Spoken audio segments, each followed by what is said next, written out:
अस्सलामुअलैकुम डियर्स, मैं हूं वकार अहमद और आप देख रहे हैं इस वक्त अलवकार टीवी यूट्यूब चैनल।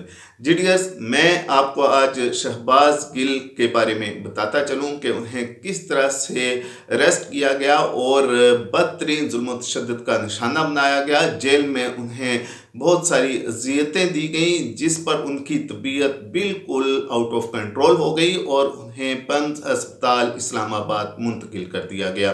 आज उनको दोबारा सेशन कोर्ट में जाना था तो उनका मास्क जो है, ऑक्सीजन मास्क, वो ज़बरदस्ती एसएसपी ने उतार दिया और उन्हें सांस की दिक्कत महसूस हुई तो वो चलाने लगे, लेकिन उन्हें ऐसे ही अदालत में पेश किया गया। जी डियर्स, आप जिस तरह पहले देख चुके हैं कि 4 डॉक्टर जो हैं वो हेड ऑफ डिपार्टमेंट हैं अपने अपने डिपार्टमेंट के, तो उनके जो नाम मेडिकल रिपोर्ट में दिए गए थे, जो मेडिकल रिपोर्ट तैयार करके भेजते हैं, पहली मेडिकल रिपोर्ट 17 अगस्त 2022 को आई, जिसमें प्रोफेसर शाहजी अहमद सिद्दीकी जो कि अपने डिपार्टमेंट के जनरल मेडिसिन के इंचार्ज हैं, हेड ऑफ डिपार्टमेंट हैं, इसी तरह प्रोफेसर SH वकार हैं जो कि हेड ऑफ डिपार्टमेंट हैं जनरल सर्जरी के, और इसी तरह प्रोफेसर लाल रहमान हैं जो कि हेड ऑफ डिपार्टमेंट हैं न्यूरो सर्जरी के। डॉक्टर अली मेराज शामी हैं जो कि HOD हैं यूनिट 2 के डिपार्टमेंट ऑफ आर्थोपेडिक के।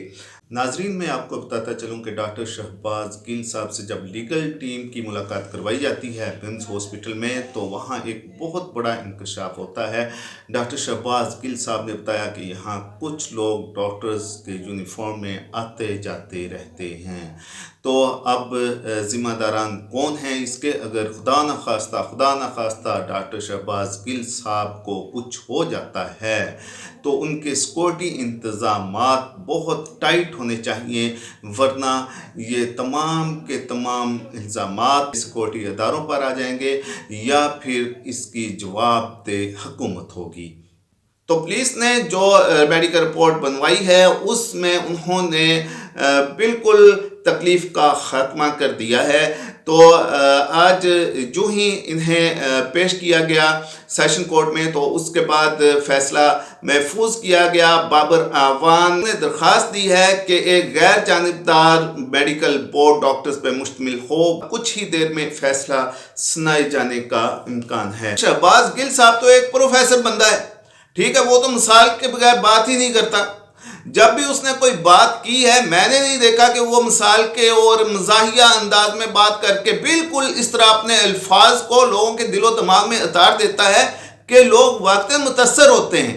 तो अगर दानिस्तन या गैर दानिस्तन शहबाज गिल साहब से कोई गलती हो चुकी है तो उसका यह मतलब तो हरगिज़ नहीं है कि आप शहबाज गिल साहब को उनकी गाड़ी के शीशे तोड़कर उनको घसीटते हुए पुलिस की गाड़ी में हवालात में ले जाएं, बल्कि हवालात में भी नामालूम जगह पर रखें, उनसे बहुत सी चीज़ें इगलवाएं, उन्हें ये पूछें इमरान खान क्या खाता है, उन्हें ये पूछें कि आप कब जनरल फैज़ हमीद साहब से मिले, उन्हें टॉर्चर किया जाए, उन्हें कोठी लगा दी जाए, उन पर तशद्दुद किया जाए, जिस्म का कोई हिस्सा बाकी ना छोड़ा जाए जहां निशानात ना हों, और इसी तरह उन्हें पिम्स हॉस्पिटल जाना पड़ा और वहां कोई जिस्म का ऐसा हिस्सा ना था जहां नीडल लग सकती हो। हाँ, मुझे उन बंदों और बंदियों के बयानात पर रह रह कर अफसोस आता है कि आया कि हम में से भी किसी पर कल ऐसा वक्त आ सकता है जब हम जिंदगी और मौत की कश्मकश में लड़ रहे हों। खुदा ना करे कोई ऐसा वक्त आए किसी पर, तो उस पर क्यों हंसते हो, क्यों मजाक करते हो, क्यों उस पर जुमले कसते हो? मुझे आज तक कोई ऐसी बद अखलाकी की मिसाल नहीं मिली। ओ खुदा का नाम लो, कुछ तौबा करो। मैं आपको बताता चलूं कि जिन लोगों ने भी जहर उगलाया अपनी इस नापाक ज़बान से अफवाज पाकिस्तान के खिलाफ, उन सबको अरेस्ट किया जाए। तो नाजरीन, आते हैं हम उस फैसले की जानिब जो महफूज कर लिया गया था सेशन कोर्ट की जानिब से। अभी फैसला आ चुका है कि डॉक्टर शहबाज गिल पिम्स अस्पताल में सोमवार तक रहेंगे। इसके साथ ही इजाज़त दीजिएगा, अपना ख्याल रखिएगा।